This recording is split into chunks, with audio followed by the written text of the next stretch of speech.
الله الرحمن الرحيم رب اشرح لي صدري ويسر لي أمري واحلل عقدة من لساني يفقهوا قولي ربي زدني علما۔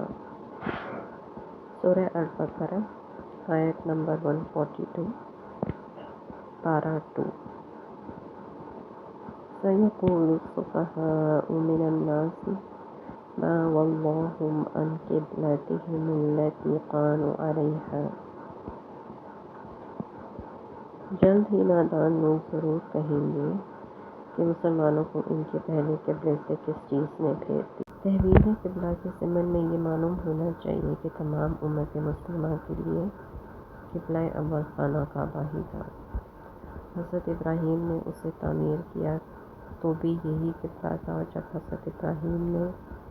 حضرت آدم نے اسے تعمیر کیا تو بھی یہی قبلہ تھا، اور جب حضرت ابراہیم نے اسے تعمیر کیا تو اس وقت بھی یہی قبلہ تھا۔ مگر جب حضرت سلیمان نے ہیکل سلیمانی تعمیر کیا تو اس وقت تابوت سکینہ صخرہ پر پڑا رہتا تھا اور بنی اسرائیل اس کی طرف منہ کر کے نماز ادا کرتے تھے۔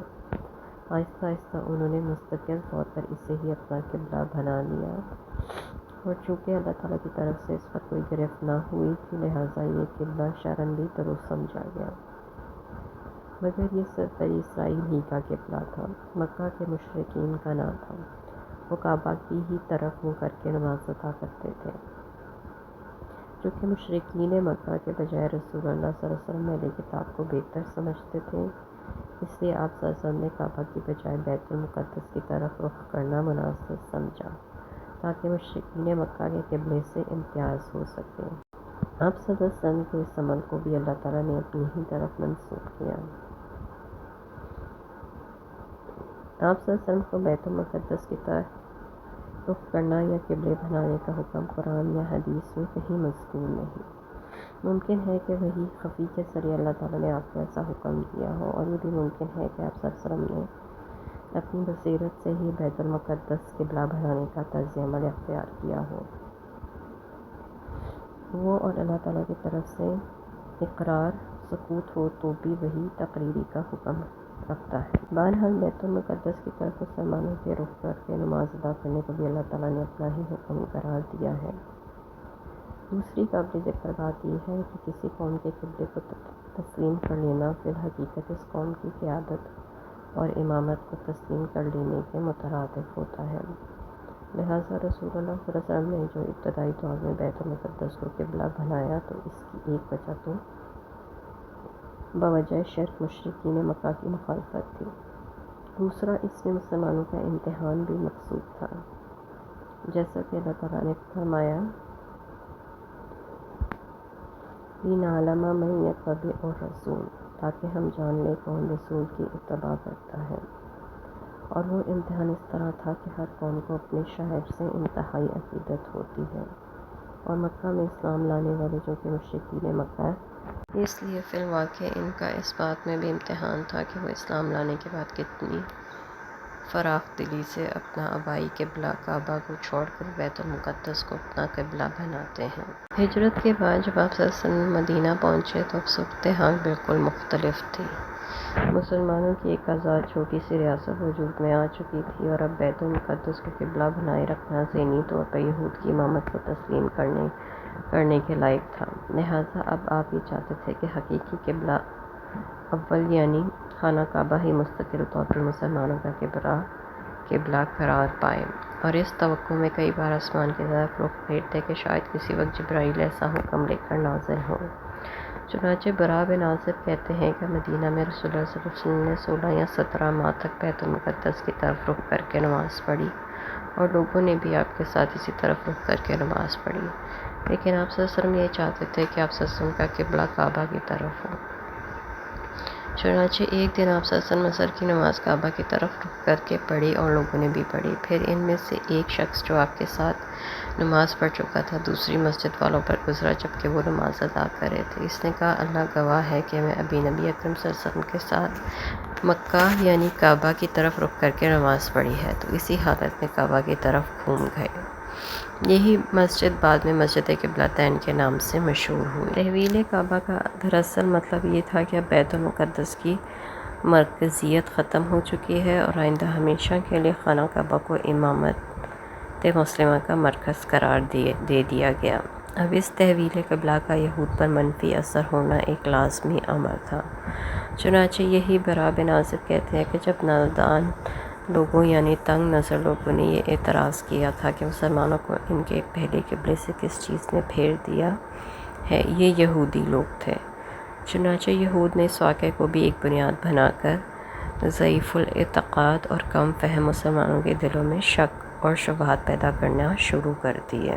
آپ ان سے کہیے کہ مشرق اور مغرب تو سب اللہ ہی کے لیے، وہ جسے چاہتا ہے سیدھی راہ دکھا دیتا ہے۔ یہود کے اس اعتراض کا جواب اللہ تعالیٰ نے نہایت خوبصورت انداز میں پیش کر دیا کہ آپ صلی اللہ علیہ وسلم ان سے کہیے کہ مشرق بھی اللہ کے لیے ہے اور مغرب بھی۔ اس نے بیت المقدس کو قبلہ بنانے کا حکم دیا تو ہم نے اس کو تسلیم کر لیا، اب کعبہ کو قبلہ بنایا تو بھی ہم نے تسلیم کر لیا، اور اللہ کا حکم تسلیم کر لینا ہی سیدھی راہ ہے، اور یہ راہ وہ جسے چاہے دکھا دے۔ وَكَذَلِكَ جَعَلْنَاكُمْ أُمَّةً وَسَطًا لِتَكُونُوا شُهَدَاءَ عَلَى النَّاسِ وَيَكُونَ الرَّسُولُ عَلَيْكُمْ شَهِيدًا۔ اور اسی طرح اے مسلمانوں، ہم نے تمہیں امت وسط بنایا ہے تاکہ تم دنیا کے لوگوں پر گواہ ہو اور رسول محمد صلی اللہ علیہ وسلم تم پر گواہ ہوں۔ یعنی جس طرح ہم نے قبلہ اول کو تمہارے لیے مستقل قبلہ بنا دیا ہے، اسی طرح ہم نے تمہیں امت وسط بھی بنا دیا ہے۔ امت وسط سے مراد ایسا اشرف اور اعلیٰ گروہ ہے جو عدل اور انصاف کی روش پر قائم ہو اور افراط اور تفریط، غلو اور تخفیف سے پاک ہو، اور دنیا کی قوموں کے درمیان صدر کی حیثیت رکھتا ہو۔ اس کی مثال یوں سمجھیے کہ نصارہ نے عیسیٰ کو اتنا بڑھا دیا کہ انہیں خدا ہی بنا دیا، اور یہود نے اتنا گھٹا دیا کہ ان کی پیغمبری سے بھی انکار کیا اور ان کی جان کے بھی لاگو ہو گئے۔ اور اس امت وسط کی روش یا عقیدہ یہ ہے کہ حضرت عیسیٰ علیہ السلام اللہ کے پیارے پیغمبر اور روح اللہ ہے۔ بے شمار عقائد اور احکام میں آپ کو امت وسط کا یہی طریقہ نظر آئے گا۔ مثلاً یہود کے لیے قتل کے بدلے قتل یعنی قصاص ہی فرض کیا گیا تھا، جبکہ نصارہ کو عفو اور درگزر سے کام لینے کا حکم دیا گیا، اور امت مسلمہ کے لیے قصاص کو جواز کی حد تک رکھا گیا اور قصاص کے بجائے دیت کو پسند کیا گیا اور عفو اور درگزر کی ترغیب دی گئی ہے، مستحسن عمل قرار دیا گیا، یعنی بہت اچھا عمل۔ یا مثلاً یہود میں اگر عورت حائضہ ہو جاتی تو نہ اس کے ہاتھ کا پکایا ہوا کھانا کھاتے، نہ اس کے ساتھ کھاتے، بلکہ اسے اپنے گھر میں بھی نہ رہنے دیتے، اور ایسی عورتوں کا کسی الگ مقام پر رہائش کا بندوبست کیا کرتے تھے۔ نصارہ ایسی عورتوں سے کسی طرح کا بھی پرہیز نہیں کرتے تھے، یعنی کسی تعلق میں بھی پرہیز نہیں کرتے تھے، جبکہ مسلمانوں کو دوران حیض صرف جماع سے اجتناب کا حکم دیا گیا ہے، یعنی مسلمان کسی طرح کا تعلق نہیں قائم کر سکتے، باقی کاموں میں کوئی پابندی نہیں رکھی گئی۔ اس کے ہاتھوں کا پکایا ہوا کھانا جائز ہے، اس کے ساتھ رہنا جائز ہے، حتیٰ کہ اس کا بوسہ لینا اور اسے گلے لگانا بلکہ اس کے ساتھ لیٹ جانے تک کو جائز قرار دیا ہے۔ اور ہم نے آپ کے لیے پہلے قبلہ بیت المقدس صرف اس لیے بنایا تھا کہ ہمیں معلوم ہو کہ کون ہے جو رسول کی پیروی کرتا ہے اور کون الٹے پاؤں پھر جاتا ہے۔ یہ قبلے کی تبدیلی ایک مشکل سی بات تھی، مگر ان لوگوں کے لیے مشکل نہیں جنہیں اللہ نے ہدایت دی، اور اللہ تعالیٰ تمہارے ایمان کو ہرگز ضائع نہ کرے گا۔ ابو سعید خدری سے روایت ہے کہ آپ نے فرمایا، قیامت کے دن نوح کو بلایا جائے گا، وہ کہیں گے لبیک و سعدیک۔ اللہ تعالیٰ ان سے پوچھیں گے کیا تم نے میرا پیغام پہنچا دیا؟ وہ کہیں گے جی ہاں۔ پھر ان کی امت سے پوچھا جائے گا کیا نوح نے تمہیں میرا پیغام پہنچا دیا؟ وہ کہیں گے ہمارے پاس تو کوئی ڈرانے والا آیا ہی نہ تھا۔ پھر اللہ تعالیٰ حضرت نوح سے کہیں گے کہ تمہارا کوئی گواہ ہے؟ وہ کہیں گے محمد صلی اللہ علیہ وسلم اور ان کی امت۔ پھر اس امت کے لوگ گواہی دیں گے کہ یقیناً نوح نے پیغام پہنچا دیا اور پیغمبر محمد صلی اللہ علیہ وسلم تم پر گواہ بنیں گے۔ اور ایک دوسری روایت میں ہے کہ اس وقت نوح کی امت کہے گی تمہاری گواہی کیسے قبول ہو سکتی ہے جبکہ تم نے نہ ہمارا زمانہ پایا اور نہ ہمیں دیکھا۔ اس وقت امت وسط یہ جواب دے گی کہ ہم کو اللہ تعالیٰ کی کتاب اور اس کے رسول کے بتلانے سے یہ یقینی علم حاصل ہوا، اس لیے ہم یہ گواہی دیتے ہیں۔ یہ تو تھی امت مسلمہ کی دوسری امتوں پر گواہی کی کیفیت۔ اس کے بعد خود رسول اللہ صلی اللہ علیہ وسلم اپنی امت کے لوگوں کے خلاف گواہی دیں گے جنہوں نے قرآن کو پس پش ڈال دیا تھا اور کہتے تھے کہ قرآن بے شک اس زمانے میں تو ایک کارآمد کتاب تھی، مگر آج زمانہ بہت آگے نکل چکا ہے، لہٰذا اس کی تعلیمات جو ہے وہ فرسودہ ہو چکی ہیں، یعنی پرانی ہو چکی ہیں۔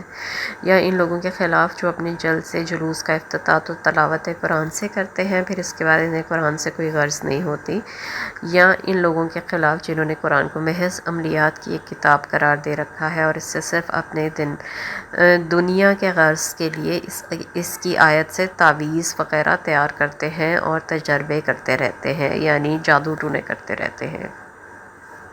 یا ان لوگوں کے خلاف جنہوں نے قرآن کو ایک مشکل ترین کتاب سمجھ کر اس کو عقیدتاً ریشمی غلافوں میں لپیٹ کر کسی اونچے جگہ پر رکھ دیا ہے تبرک کی وجہ سے۔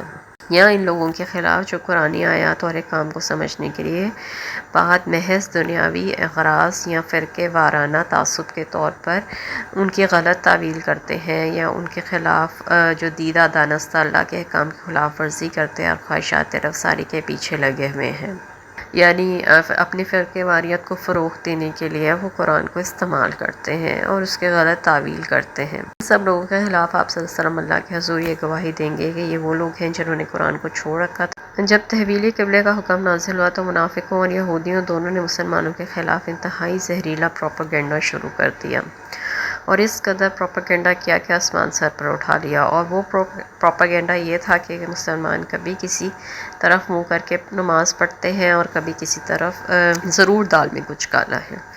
ان لوگوں کے پروپیگنڈے سے کچھ کمزور ایمان والے متاثر ہوئے بغیر نہ رہ سکے، البتہ جو اپنے ایمان میں راسخ اور مضبوط تھے انہوں نے اس پروپیگنڈے کی متعلقہ کوئی پرواہ نہ کی، اور یہ سمجھتے ہوئے کہ اللہ اپنے احکام کی حکمت خود ہی بہتر جانتا ہے فوراً سر تسلیم خم کر دیا۔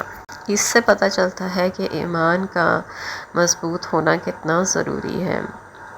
چنانچہ انہیں دیکھ کر متاثر ہونے والے مسلمان بھی اپنے پاؤں پر پوری طرح جم گئے، اور حقیقتاً ایسے پروپیگنڈا مسلمانوں کے لیے ایک آزمائش بن گیا تھا، اور اللہ کی مہربانی سے مسلمان اس میں ثابت قدم نکلے۔ اللہ تو لوگوں کے حق میں بڑا مہربان نہایت رحم کرنے والا ہے۔ براء بن عازب کہتے ہیں کہ بہت سے مسلمان تحویل قبلہ سے پہلے شہید ہو چکے تھے۔ ہمیں ان کے متعلق شبہ ہوا کہ ان کی ادا کردہ نمازوں کا کیا بنے گا، تو اللہ تعالیٰ نے یہ آیت نازل کر دی، وَمَا كَانَ اللَّهُ لِيُضِيعَ ایمانکم، یعنی اللہ تعالیٰ کسی کا ایمان جو ہے وہ اس کو ضائع نہیں کرتا۔ قَدْ نَرَىٰ تَقَلُّبَ وَجْهِكَ فِي السَّمَاءِ، ہم تمہارا چہرے کا بار بار آسمان کی طرف اٹھنا دیکھ رہے ہیں، لہٰذا ہم آپ کو اسی قبلے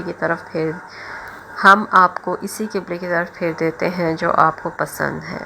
سو اب آپ اپنا رخ مسجد الحرام یعنی کعبہ کی طرف پھیر لیجیے، اور جہاں کہیں بھی تم لوگ ہو اپنا رخ اسی کی طرف پھیر لیا کرو۔